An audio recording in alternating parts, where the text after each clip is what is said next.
Welcome back all my dear students on my YouTube channel inspiration science class. आज बात करेंगे class 10th में जो अवतल और उत्तल दर्पण हम लोग पढ़ लिए, उसका उपयोग पढ़े और वहां पे डायग्राम बनाने के लिए सीखे। इनके बाद अब हम लोग पढ़ेंगे गोल दर्पणों द्वारा परावर्तन के लिए चिन्ह परिपाटी, है ना। चिन्ह परिपाटी क्या मतलब, इसका क्या है, जैसा कि हम लोगों को अभी पता आगे चलेगा कि एक हम लोग दर्पण सूत्र पढ़ेंगे जहां पे एक फॉर्मूला आएगा 1/v प्लस 1/u बराबर 1/f। यहाँ पे बीम भी, जहां पे प्रतिबिंब दूरी, u वस्तु दूरी और f जो है फोकस दूरी है, तो ये कब पॉजिटिव लिया जाएगा, कब नेगेटिव लिया जाएगा, वस्तु की ऊंचाई पॉजिटिव होगी या नेगेटिव होगी, प्रतिबिंब की ऊंचाई पॉजिटिव होगी या नेगेटिव होगी, इन सब चीजों के बारे में हम लोग चर्चा करेंगे गोलीय दर्पणों द्वारा परावर्तन के लिए चिन्ह परिपाटी। तो दर्पण जो हम लोग पढ़े, अवतल दर्पण, उत्तल दर्पण, उसमें जो ये VUF जिसकी हमने बात की, उसके लिए जिस नियम के तहत चिन्ह परिपाटी का इस्तेमाल किया जाता है उसको हम लोग कहते हैं नई कार्तीय चिन्ह परिपाटी। अगर आप लोगों ने कोऑर्डिनेट ज्योमेट्री पढ़ा होगा तो आपको अच्छी तरीके से पता होगा कि रेने दकार्ते नाम के वैज्ञानिक ने किसी भी पॉइंट को एग्जैक्ट वो किस लोकेशन पर है, कहां पर है, उसको जानने के लिए उन्होंने एक एक्स एक्सिस और एक वाई एक्सिस का जो है, एक एक्स एक्सिस और एक वाई एक्सिस को लिया और एक दूसरे के परपेंडिकुलर लिया, है ना, जिसमें एक को एक्स अक्ष कहा गया, दूसरे को वाई अक्ष, है ना। तो जैसा कि आपने अगर पढ़ा हो तो आपको अच्छी तरह पता होगा, क्योंकि आप लोगों का मैथ तो काफी स्ट्रांग है। और ये है आपको वाई वाई डैश, इसका नाम एक्स अक्ष है और इसका नाम जो है वाई अक्ष है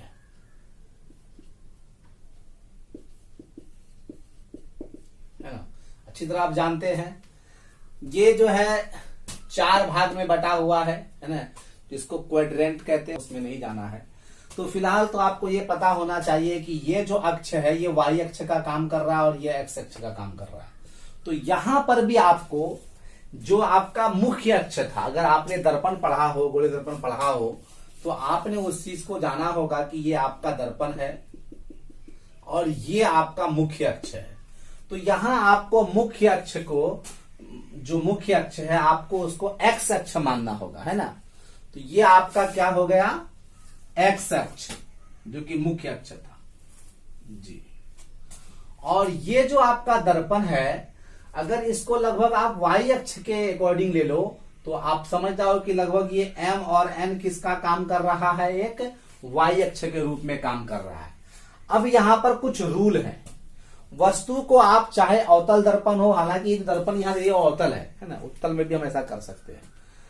तो आपको हमेशा ऑब्जेक्ट जो है वो दर्पण के मतलब बाईं ओर रखना है, चाहे दर्पण अवतल हो या उत्तल हो। बात को समझना चाहिए कि चाहे हमारा दर्पण अवतल हो या फिर उत्तल हो, हम ऑब्जेक्ट को रखेंगे हमेशा बाईं ओर। तो अब एक चीज आप बताओ कि यहां पर तो ये मूल बिंदु है, तो एक्स अक्ष के अनुदिश कोई भी दूरी जो ली जाएगी बाईं ओर, तो वो पॉजिटिव होगी या नेगेटिव होगी। आप 100% कहोगे सर ये इधर की जो दूरी होती है बाईं ओर वो नेगेटिव होती है। इसका मतलब कि इस वाई अक्ष से, है ना, इससे दूर और एक्स अक्ष के अनुदिश कोई भी दूरी जो है नेगेटिव ली जाएगी बाएं हाथ में, और इधर क्या ली जाएगी, पॉजिटिव ली जाएगी। आपको अगर पता हो, मुझे लगता है कि आपको अच्छी तरह पता होगा, ये वाई एक्स ओ एक्स। अब गौर से देखिए, ये आपको पॉजिटिव होता है, ये पॉजिटिव होता है, ये नेगेटिव होता है, ये नेगेटिव होता है ना। तो इधर कोई भी दूरी इसके अकॉर्डिंग, एक्स अक्ष के अकॉर्डिंग ली जाएगी दाएं ओर तो पॉजिटिव, और इधर अगर कोई ली जाएगी बाईं ओर तो नेगेटिव। और अगर ऊपर में कोई चीज ली जाएगी वाई अक्ष के अनुदिश तो वो पॉजिटिव, और नीचे की ओर ले जाएगी तो नेगेटिव। यही चीज यहां पर है ना। तो ऑब्जेक्ट अगर इधर होगा, ऑब्जेक्ट अगर इधर है तो आपतित किरण की दिशा तो इस डायरेक्शन में होगी, चूंकि तब वो दर्पण से जाकर टकराएगी। तो खैर उसी को यहां लिखा गया, और यहां लिखा गया बीम में बाईं ओर। तो इसका मतलब यह है कि इधर जो भी ऑब्जेक्ट रखा जाएगा उसकी दूरी क्या ली जाएगी, ऋणात्मक ली जाएगी। और आगे हम लोग जानेंगे कि वस्तु दूरी को और यू से डिनोट करते हैं, तो इसका मतलब ये क्या लिया जाएगा, नेगेटिव लिया जाएगा हमेशा, क्योंकि यह हमेशा किधर रखा जाएगा, वस्तु किधर रखा जाएगा, बाईं ओर रखा जाएगा, है ना। अब वस्तु को तो हमेशा इस तरीके से ऐसे खड़ा करके रखा जाएगा, क्या भाई, ऐसे मतलब इस तरीके से तो नहीं रखा जाएगा, इस तरीके से खड़ा करके वस्तु को रखा जाएगा। अगर ये वस्तु को इस तरीके से हम खड़ा करके रखते हैं तो ये किस अक्ष के अनुदिश है, वाई अक्ष के अनुदिश है, पॉजिटिव। इसका मतलब वस्तु की ऊंचाई, और हम लोग आगे जानेंगे कि वस्तु की जो ऊंचाई होती है उसको एच नोट करते हैं, इसका मतलब वो ऑलवेज क्या लिया जाएगा, पॉजिटिव लिया जाएगा, है ना। अब यहां पर डिपेंड करता है दर्पण के पीछे, दर्पण के पीछे क्या हो सकता है सर, आपको पता होना चाहिए कि कभी कभी इमेज जो है वो दर्पण के पीछे बनता है, तो इसका मतलब इस अक्ष से अगर कोई भी चीज इधर इस दाईं ओर बन रहा है, दूर बन रहा है, तो वह इस अक्ष के अनुदिश क्या लिया जाएगा, पॉजिटिव लिया जाएगा। इसका मतलब प्रतिबिंब की जो दूरी है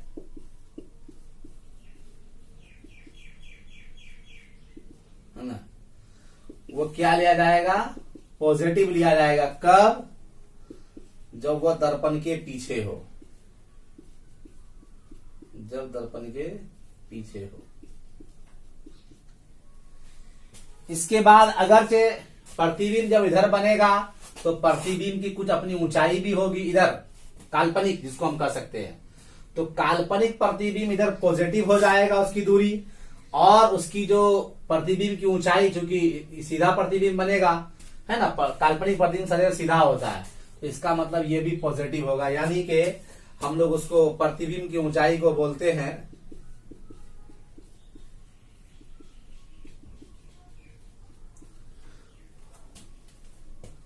प्रतिबिंब की ऊंचाई को हम लोग बोलते हैं एच डैश, है ना। तो ये आपको हो जाएगा पॉजिटिव। कब, जब आभासी, यानी आभासी कह सकते हैं, आभासी प्रतिबिंब की ऊंचाई वो होता है पॉजिटिव।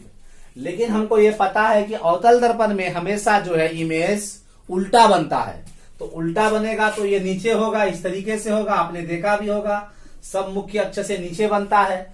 जब मुख्य अक्ष से नीचे जाएगा तो यहां प्रतिबिंब की ऊंचाई इस केसेस में, यानी वास्तविक प्रतिबिंब के केसेस में प्रतिबिंब की ऊंचाई क्या ली जाएगी, नेगेटिव ली जाएगी, क्योंकि वाई अक्ष जो है आप देख सकते हो यहाँ नीचे की ओर जो है वाई अक्ष की क्या लिया जाता है, नेगेटिव लिया जाता है, तो ये नेगेटिव ली जाएगी, है ना।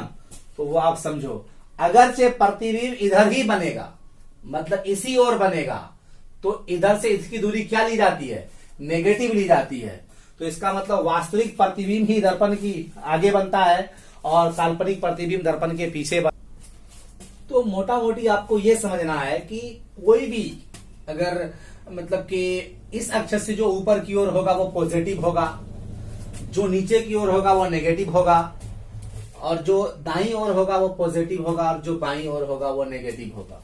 हाँ, तो बहुत इजी है। जो ऊपर की ओर है ओ वाई के अकॉर्डिंग पॉजिटिव, जो नीचे की ओर है ओ वाई के अकॉर्डिंग अनुदिश नेगेटिव, और जो ओ एक्स के अकॉर्डिंग है के अनुदिश है नेगेटिव, और जो ओ एक्स जो एक्स से डैश पढ़ेंगे इसको ओ एक्स के अनुदिश है वो पॉजिटिव, है ना। तो दाईं ओर पॉजिटिव, बाईं ओर नेगेटिव, ऊपर की ओर पॉजिटिव, नीचे की ओर नेगेटिव, बस इतनी सी बातें आपको समझनी है।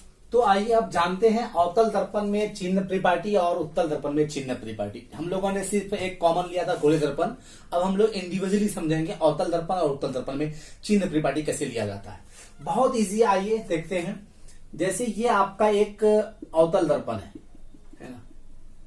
एक बात बताओ यार, वस्तु दूरी यानी कि u, अच्छा यहां पर भी इसमें दो चीजें होंगी, सॉरी, अवतल दर्पण में चूंकि प्रतिबिंब दो बनता है, एक वास्तविक एक काल्पनिक।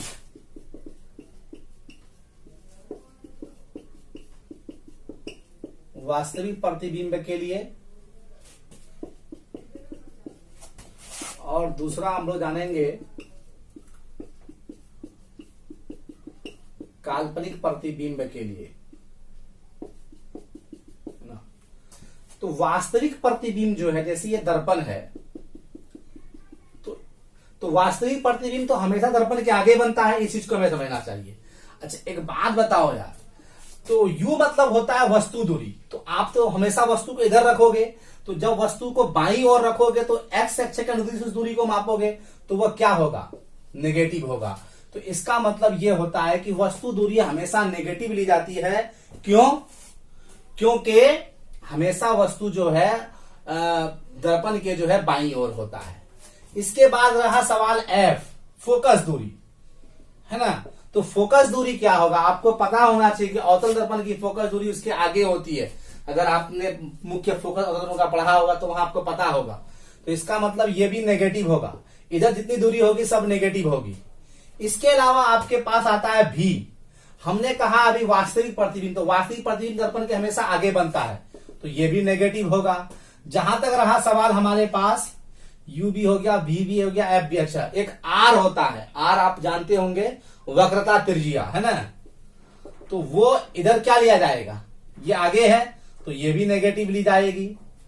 इसके बाद रहा सवाल एच का, एच यानी कि वस्तु की ऊंचाई। आप एक बात बताओ, वस्तु यूं रखोगे दर्पण के आगे है तो दर्पण के आगे, लेकिन ऊंचाई किस अक्ष के अनुदिश से मापी जाती है, वाई अक्ष के अनुदिश।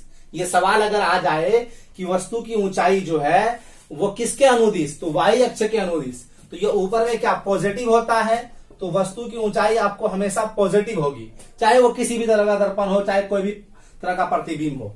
उसके बाद जब आपका प्रतिबिंब उल्टा बनेगा तो नीचे बनेगा, तो वाई अक्ष के अनुदिश नीचे की ओर क्या लिया जाएगा, नेगेटिव। तो एच डैश का मतलब होता है प्रतिबिंब की ऊंचाई, तो नेगेटिव होगा ये।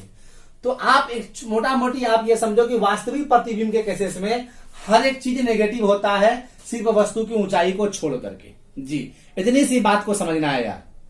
तो ये रहा वास्तविक प्रतिबिंब के लिए जो है चिन्ह परिपाटी। अब आइए थोड़ा काल्पनिक प्रतिबिंब की बात करते हैं। काल्पनिक प्रतिबिंब में यू तो नेगेटिव होगा ही, चूंकि वस्तु हमेशा इधर रहेगा। एफ भी नेगेटिव ही होगा, और भी, हाँ इसमें थोड़ा सा समझना है, चूंकि आपका भी जो है वो दर्पण के आप पीछे बनेगा। अवतल दर्पण में एक केस आता है जब ध्रुव और मुख्य फोकस के बीच जब ऑब्जेक्ट को रखा जाता है तो प्रतिबिंब दर्पण के पीछे इधर की जितनी दूरी वो क्या ली जाएगी, पॉजिटिव ली जाएगी। जब दर्पण के पीछे बनेगा तो वो क्या लिया जाएगा, पॉजिटिव। उनके बाद रहा सवाल आर का, वक्रता त्रिज्या का। तो वक्रता त्रिज्या तो आगे की ओर ही होगा इसका, क्योंकि फोकस दूरी इधर ही है, चूंकि सेंटर इसका आगे होता है, तो वक्रता केंद्र, तो ये हो जाएगा नेगेटिव। एच वो तो हमेशा पॉजिटिव ही लिया जाता है। जहां तक सवाल है एच डैश का, प्रतिबिंब की ऊंचाई, तो आभासी प्रतिबिंब हमेशा सीधा होता है, तो सीधा यानी इस अक्ष के अनुदिश, तो वो आपको लिया जाएगा पॉजिटिव, है ना। और वैसे ही हमेशा समझना चाहिए कि काल्पनिक प्रतिबिंब में ना बहुत सारी चीजें पॉजिटिव हो जाती हैं। तो मेरे ख्याल से आपको समझ में आएगा, और समझ में ना आए तो कोई बड़ी बात नहीं, आप कमेंट से करके बोलोगे, फिर बताएंगे। ऑफलाइन क्लास इंशाल्लाह फिर से शुरू करेंगे तो वहां तो जरूर बताएंगे ही। होता क्या है यार, एक्चुअली ये ऑनलाइन क्लास है, अब तुम यहाँ पे हो नहीं, एक मतलब इमेजिन करके पढ़ाना पड़ता है अपने व्यू से। जब तुम क्लास में होते पूछ ले तो सब ये चीज समझ में आए तो वहां ज्यादा मजा आता है। फिर भी एक कहा कि मरने के मतलब डूबने वाले को तिनके का सहारा, तो फिर भी बहुत है ये। तो आइए उत्तल दर्पण जानते हैं भाई। ये उत्तल दर्पण है, ये उत्तल दर्पण है ना। अब उत्तल दर्पण में क्या होगा भाई, उत्तल दर्पण में हमेशा प्रतिबिंब काल्पनिक ही बनता है। तो वस्तु की दूरी यार, वस्तु तो तुम हमेशा इधर ही रखोगे तो नेगेटिव ही होगा। जहां तक रहा एफ, तो भाई इसका फोकस दूरी तो इसके पीछे हो, दर्पण के पीछे होता है, वो आपको पता होगा दर्पण का मुख्य फोकस, तो भैया ये तो पॉजिटिव होगा। उसके बाद रहा सवाल भी का, भाई इसका सब प्रतिबिंब पीछे बनता है तो पॉजिटिव होगा। उसके बाद रहा वक्रता त्रिज्या, इसका वक्रता त्रिज्या इसके पीछे होता है तो पॉजिटिव होगा। उसके बाद रहा एच, वस्तु की ऊंचाई, वो तो हमेशा पॉजिटिव होती है। और जहां तक रहा प्रतिबिंब की ऊंचाई, भाई इसमें हमेशा प्रतिबिंब पीछे बनेगा तो आभासी प्रतिबिंब हमेशा सीधा होता है, तो यार ये भी पॉजिटिव। इतनी सी बात समझो कि उत्तल दर्पण में एवरीथिंग इज पॉजिटिव, सिर्फ वस्तु दूरी को छोड़ करके।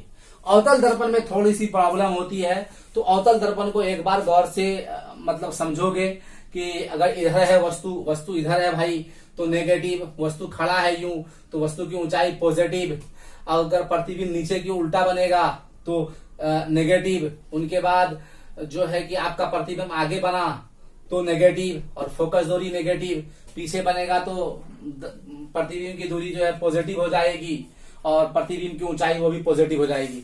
तो मेरे ख्याल से आप लोगों को क्लास समझ में आया होगा, और समझ में नहीं आती है कोई बात तो वो कमेंट से करके बताओ। तो ठीक है यार, इतना ही रखो, है ना। अब नेक्स्ट क्लास में आवर्धन वगैरह के बारे में, दर्पण सूत्र वगैरह के बारे में पढ़ाएंगे और इससे नॉमरिकल वगैरह को कुछ बनाएंगे। तो ठीक है, थैंक यू सो मच, इतना ही रखो। और यार वही पुरानी बात, लेकिन बात बहुत अच्छी है यार, मतलब वही यार थोड़ा सा कुछ यार क्या मतलब कुछ तो सपोर्ट कर दो यार, मतलब शेयर वेयर कर दो, लाइक वगैरह कर दो, और यार थोड़ा सा मतलब सब्सक्राइब कर दो यार चैनल को। तुम तो कर दिए ना, अपने पड़ोसी मोहल्ले वाले से भी करवाओ, है ना। Thank you so much.